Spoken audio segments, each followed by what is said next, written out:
Soomaaliya muddaba waxay la daala dhacaysaa xasarado horseeda dagaalo lagu hoobtay iyo qulqulatooyin amni oo ragaadiyo horumarkii dalku hiigsan lahaa.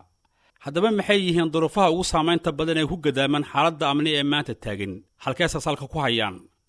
Su'aashaas waxaan u bandhigay Xuseen Sheekh Cali oo ah qabiir ku xeeldheer arrimaha amniga. horena la taliyo ugu soo noqday madaxweynayaasha kale ah Maxamed Cabdullaahi Farmaajo iyo Xasan Sheekh Maxamuud. haatanna gudoomiye ka ah macadka daraasaadka amniga ee Hiral ee fadhigiisu yahay magaalada Muqdisho. ما سنتهي حالة جود طبعا وحالة دتكسي جود ورهيان وأن لديه كرو أمني أن لسكو هاللينكرين ومدة أمن حما سو جيتنتي أي دلكسي جود وهيسو أمني جو دور قيبوت أيو قيب سما مدة هددتكو أي إشكو هيان ويدانين هيان ومدك أمن حمدا أي شباب iyo Daesh ay uga soo horjeedaan dawladnimada Soomaaliya laakiin amni xumada Soomaaliya Daesh iyo shabaab way ka horeysay waxaana keena sideeda markii si guud dadka wax isla leh dal kasta markii ay siyaasaddu ka halawdo waxay ada xagga amniga ayay saamaysaa dalalka qaarkood way istaba qabtaan dalalka qaarkood anagu aan kamid nahayna way ku guul dareystaan istaba qabashada oo dawladnimadii ilaalin lahayd amniga oo heshiiskii lagu ahaa ayaa gacanta ka baxa marka Soomaaliya iyadoo dawladda hore jirta ayaa amni xumo jirtay oo qabaa'il ama bulshooyin Soomaaliyeed ayaa waxay u arkeen in ay dawladnimada iyaga si gaar ah loogu beegsanayo in ay iska difaacaan ayay go'aan qaateen jabhado u dirira ayay abuurteen ilaa ay dawladdii ay sidaa ku burburkii kadib dawladda Soomaaliyeed ayaa hamiga iyo himilada Soomaaliyeed ahayd iyadaas waxaa asal u ahaan lahayd heshiis bulsho waxaa moodaa iyadoo aanan heshiiska bulsho wali la helin in dawladiska la bilaabay dabcan heshiis bulsho markaan leeyahay dadka Soomaalida dawlad inay helaan way u baahan yihiin way wada rabaan laakiin dawladda nooca ay ahayd mid jirtay ayaan iska burburinay midda dhalanaysana nooca ay u shaqaynayso waa in ayaguna ay shacabku ka heshiyaan marka ilaa hadda dawladda hadda jirta ilaa maalinka ay burburtay heshiiskaas oo shacabka oo raaliga lagu wadahay ayaanan ka dhicin shabaab iyo Daesh iyo kooxii ka horeeyay ama qaab qabiil ha u hubaysnaadaan ama qaab diimeed ha u hubaysnaadaan gidi waxa dhalay waxay ahayd heshiis la'aanta bulshada Soomaaliyeed marka taas horta in si dhameystiran loo fahmo haddaan ku soo noqdo marka arrinta oo ay hadda taagan oo ah shabaab marka horeeto aniga fikirkooda dadka ku qanacsan kamid mihi sababtaas ayaan uga soo horjeedaa oo aan wala dirarsanahay iyaguna ila dirarsan yihiin laakiin hadda waxaan rabnaa inaan u qiimeeyno waraysiga aan u qiimeeyno inay kamid yihiin dad Soomaali inay yihiin aragti naga duwan wata dalkan inay xukumaan rabaan iyagaas marka haddii la isla heli karo inaan isku qancino nidaamka labada dhinac haddii la isla heli karo dan heshiis bulshadii qayb ka mid ah oo la gaaray noqonaysaa haddii iyagu aysan ogolayn in la heshiiyo hadda intii kaleeto inay maquuniso inay u ogolaato maaha waa in lala dirro sababtaas ayaan horta dagaalkan qaybta uga hay aniga laakiin inaan si fahamsanahay haddii ay soo gaaraan xilli ay ku qancaan inaysan cidna maquunin karin annaguna waa inaan isku qancinno inaanan cidna maquunin karin oo ismaquunisku uusan ahayn optionka koowaad oo mar walba dadka Soomaalida ama dadka wax isla lahoo dhan ay isku dayaan ismaquunisku waa markii la iska quusto marka amnigii marka hadda iyagu waxay muujinayaan amni xumada haddaan u jeedno nagama maarantaan annagu welina waa gaari karnaa goolkeenna si maquunis ah marka waa meeshaas ayuu hadda dalku joogaa oo ah in fikir la isku diriraayo oo aan la kala adkaanin dawlado shisheeye ay innaga na kaalmaynayaan iyagana ururo caalami ah oo shisheeye iyagana ay caawinayaan labadaas shisheeye marka dalka waxba kuma laha dadka Soomaalida ah ayaa loo baahan yahay in ay arrintaas ku baraarugaan shisheeyuhu waa kaalmo alqaacida halkan kama diriri karto daacish Suuriyaana oo hogaamiyaal halkan ma joogaan dadka jooga waa niman aan naqaano oo wada kulli qabaa'ilka aan ka dhalanay iyo qaraabadeena iyo ayaa dhinacaas jira marka amniga dalka meeshaas uu marayaa waxa soo haray arrinta dawlad dhiska iyo amniga way isleeyihiin waa in la isku garab wado ama la isku dul dhiso haddaanan heshiis bulsho la helin dawlad lama dhisi karo dawladda la dhisana waxay noqonaysaa uun dawlad mar walba cid ka soo horjeeda oo ama af kula dirirta ama gacanta kala dirirta aan la waynaynin 10 sano ayaa ka soo wareegtay markii dawladda Soomaaliya oo taageero military ka helaysay ciidamada midowga Afrika ay ururka al-shabaab kala wareegtay gabi ahaanba magaalada Muqdisho kadib dagaal qaraar oo loogu loolamay gacan ku haynta caasimadda haddana dawladihii talada u kala dambeeyay ilaa ya hadda way ku guul daraysteen inay si buuxda u hantiyaan amniga goobaha gacantooda ku jira haddaba maxaa keenay in al-shabaab laga adkaan waayo waa mahadsantahay dabcan markii haddii shabaab iyo ururadaas maaragtay diinta sheegta oo Soomaaliya dawladnimadeeda oo noocan aan qaadanay ka soo horjeeda haddii ay dhab naga tahay in aan ka guun gaarno yani dagaalka lagula jiro waa in dagaal afaf badan leh lagu qaado dagaalkaas afafka badan noocyo badan uu leeyahay hay'adaha dawladda oo kala duwanna mid walba qayb ay ku yeelan kartaa dadweynahana sidoo kalena qayb uu ku yeelan karaa hawshaas laakiin waa hawl ay loo baahan yahay dawladdu inay isku tartarsho oo dadkii ka wada qayb qaadan lahaayoo dhanna lagu wada qanciyo marka koowaad waxaan aaminsanahay horta inta dawladda isla ah oo dawladda dhexe dawlad goboleedyada mucaaradka dawladday ku jiraan iyo shacabkaba intaas in dawladdu ay ajandaha dagaalka shabaab lagula jiro u soo bandhigto ku qanciso dagaalkana ka qayb geliso horta waa midda koowaad waa in midnimo la helo ereyga midnimaan soo wadaa marka midnimo horta waa in la helo oo dagaalka lagu jiro waa marka koowaad marka labaad dagaalada lagu qaadayo marka waa in la jajabiyo for example nimanku waxay aruursadaan lacag طبعا ninka lacagtii ka aruursadaan oo shacabka ma dhihi kartid lacagta bixinin maadaama aadan ka difaaci karin laakiin waxaad fiirinaysaa xaaladaha qofkaas uu uga maarmi karo ama ugu qancin karto inuusan lacagtaas bixin si lacag yari ugu dhacdo maadaama dee lacag haystaan wax walba u suuragalay Soomaa waa inaa marka lacagta kala dirto oo shacabkii difaacooda ama dhiirigelintooda aad ka shaqayso tuulalka ay lacagtu isticmaalaan oo dhan inaad ka soo xirxirto oo hadday tahay bunuugteena hadday tahay maaragtay waxaan mobile money-ga la yiraahdo waxaan dhan iyo adigoona dee ganacsiga iyo waxba isku xayiraynin haddana waa inaad la timaado qaab aad uga hor istaagto in jeebkooda wax ku dhacaan taas waa qayb kaleeto oo aad u baahan tahay in aad shabaab sababaha ay dadku ay u aadaan maxkamadahooda inaad baajiso oo maxkamadihii dalka maxkamado la isku haleyn karo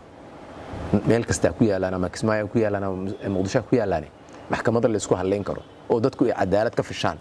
inay noqdaan oo kalsoonida dawladnimada iyo cadaaladdeeda lagu qabo inaad kor u qaado dagaalkii kamid tahay maadaama xaggaas yani ay ayagu kala diriraayeen inuu leeyahay anaga ka cadaalad fiican adiguna waa inaad tiraahdo anaga ka cadaalad fiican ala tartanta oo aad ka badiso waliba waa in yani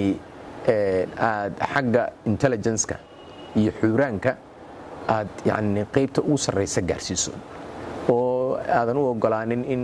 dawladda dhexdeeda laga dhex qaraabto oo shabaab albaabo u furfuran noqoto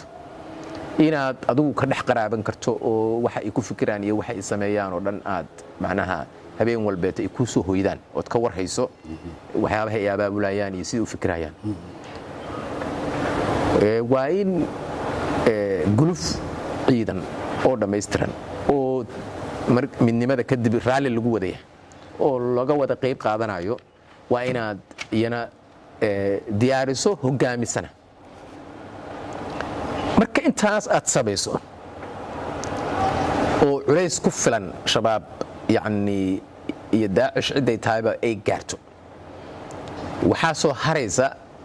midaan ah xageen kaloo ka furfuri karaa marka oo ah in aad ama shakhsi madaxdooda aad ula macaamisho ama inaad koox ahaan tiraahdo waa albaab idin furanaa jira oo dagaalkan iyo colaadan aan ku wada dhammaystirayno iyo dalkan inaan wada leenahay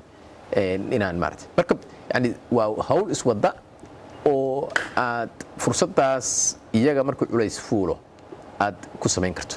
dagaalka ka dhanka ururka al-shabaab kuma ekeen gulufka hubaysan ee quraac ee waxaa hareer socday dadaalada lagu soo dumayo xubnaha firfircoon ee ka tirsan ururka kuwaasoo lagu qanciyay inay furumaha isaga soo baxaan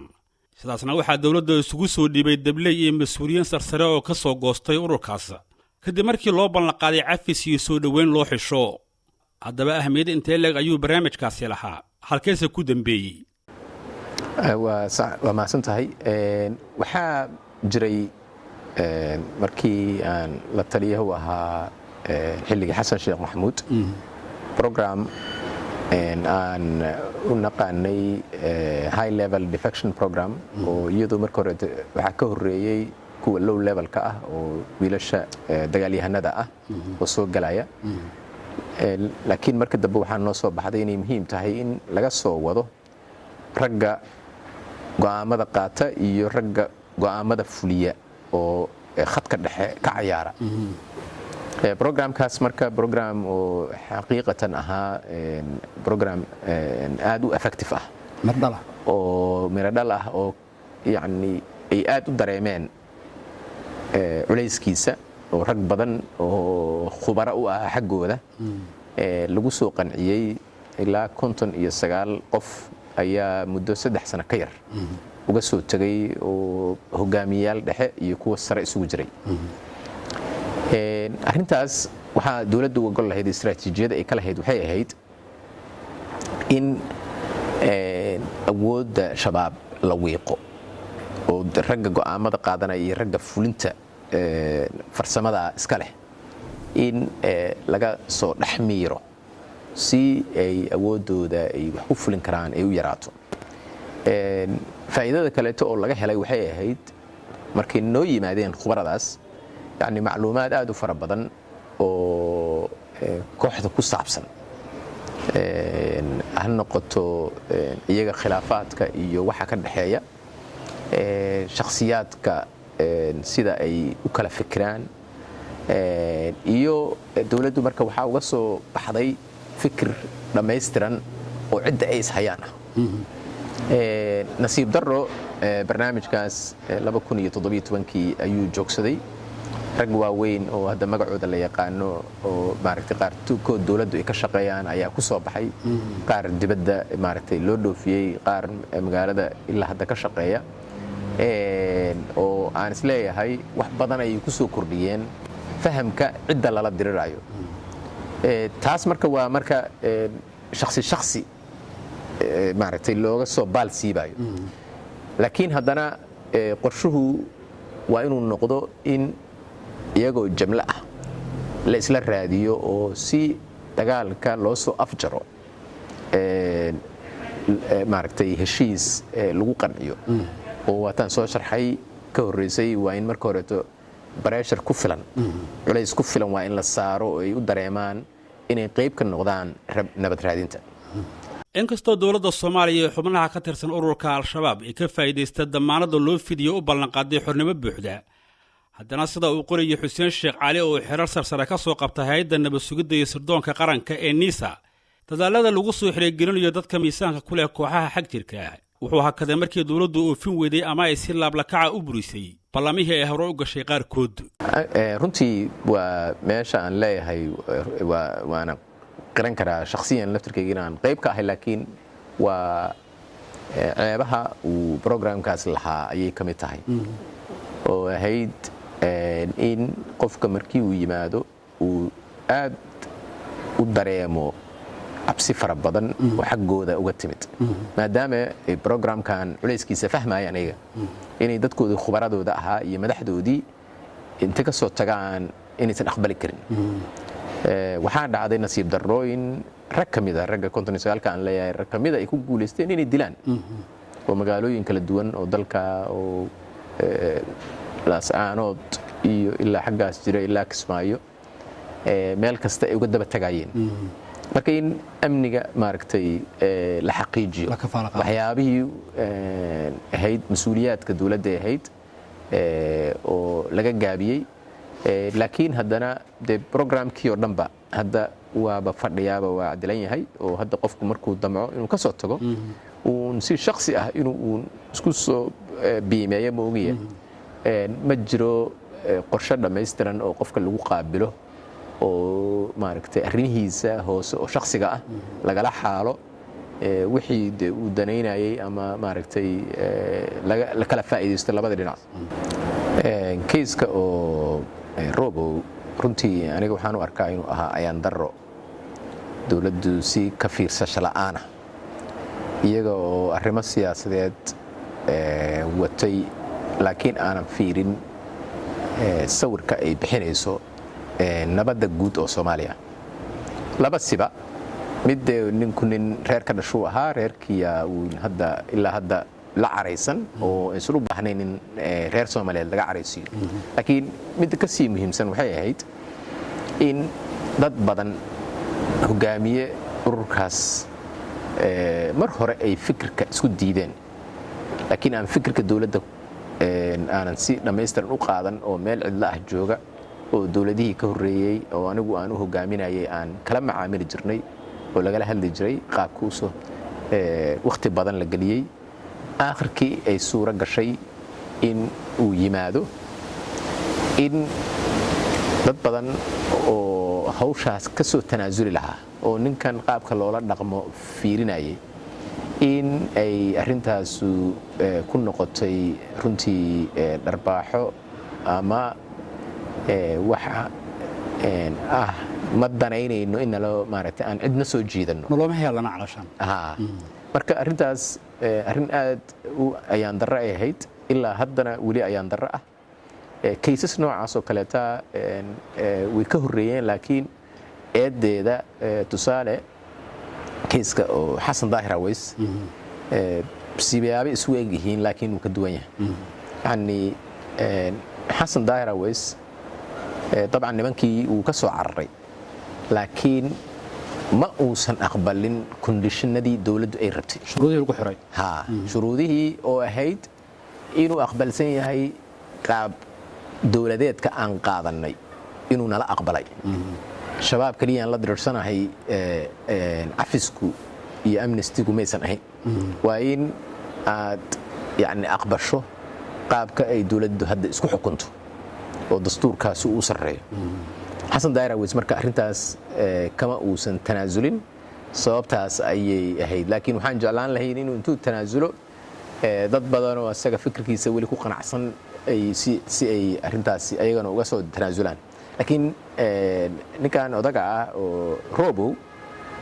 inuu tanaasulay oo qaabka aqbalay waxaaba ku cadaynaysay inuu doorashadeennii ka qayb galayaba. marka waxay ahayd in lagu dhiirigeliyo doorashadaas ka qaybgalkeeda. waxa aan promote garaynayna way tahay inaan dawladnimadeena lagu wada qanciyo inta aanan ogolayn. marka meeshaas yani waa ilduuf kaliya ma ahayn oo ilduuf waa laga soo noqon karaa, laakiin inay weli dawladdu ku adkaysanayso khaladkaas weyn oo istaraatiijiga ah oo ay galeen inay weli xataa isku dayeen inay saxaan. dowladda Maraykanku waxay sanadihii ugu dambeeyay dardargelisay weerarada dhanka cirka ah ee lagu beegsanaya kooxaha hubaysan ee dawladda kula jira dagaalka, waxaana marar badan lagu eedeeyay inay duqeymo khasaare naf iyo maalbale u geystay dad rayid ah ay ka fuliyeen qaybo ka mid ah dalka. haddaba cawaaqib intee leeg ayaa ka dhalan karta weerarada aan loo meeldayin? dagaalka oo shabaab lagula jiro ama daacish lagula jiro oo dhankan iskaashatada halkan ka diriraysa oo Maraykanku uu ku jiro, dawladda Soomaaliya ay ka mid tahay, AMISOM ay ka mid tahay. istaraatiijiyada iyo dagaalka lagula jiro waa in aysan noqonin mid shacabka dhibaataysa oo aan marna fursad loo siinin shabaab iyo daacish in ay sympathy ama taageero ka helaan dhib ay isbahaysatadu ay geysatay. laakiin mas-uuliyadda koowaad waxaa iska leh oo inay ilaaliso shacabka dawladda Soomaaliya, oo dawladahan taageerada ugu yimid qaabka ay dirirta u wadaan inay si hoose isaga warqabaan, ay u hubiso in aysan dhicin dhibaato shacab. haddii accident dhacdana ay dawladda ay qayb ka noqoto sida loo xallin lahaa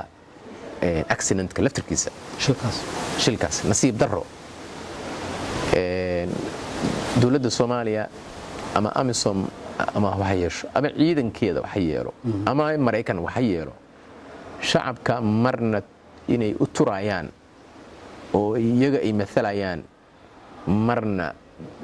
si furan looma arko. tusaale arrinta su'aashaada khaaska ah oo ahayd duqaynta cirka, inagu markaan shaqaynaynay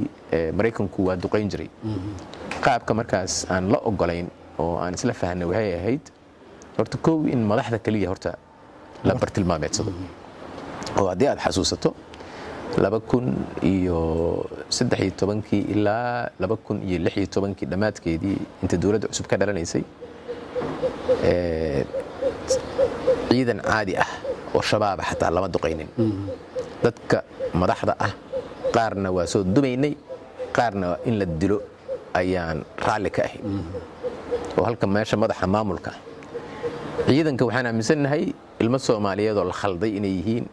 oo haddii fursadaas laga tirtiro ay maaragtay Soomaali anfici karaan ay ku soo noqdaan. qaabka operationkana si hoose ayaa loo wada shaqayn jiray oo iska warqab badan ah, ilaa daqiiqada u dambaysa labada dhinacba ay go ahead-ka la isla helo. sida Obama iyo Trump iyo farmaajo u yimaadeen, xaaladda isbedeshay, waxay duulaanka cirka u batay horta in dadka ciidanka ah oo shabaaba in la bartilmaameedsado. ceebtu meeshaasi ku badatay marka, oo